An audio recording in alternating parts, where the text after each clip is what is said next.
I wanted to tell you about a client of mine.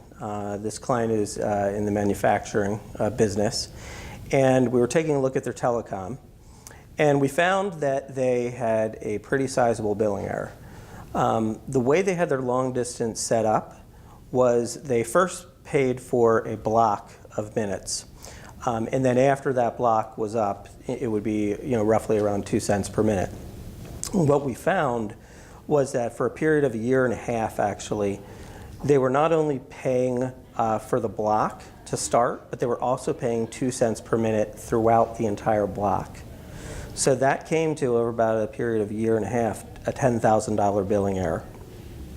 And it was very time-consuming, the task at hand, in terms of getting that refunded to the client. There were probably hours of conversations, taking it to different levels. We even had to talk to the COO of the telecom supplier to get everything finally approved. But in the end, we got the money back for the client, and of course the client was very, very pleased.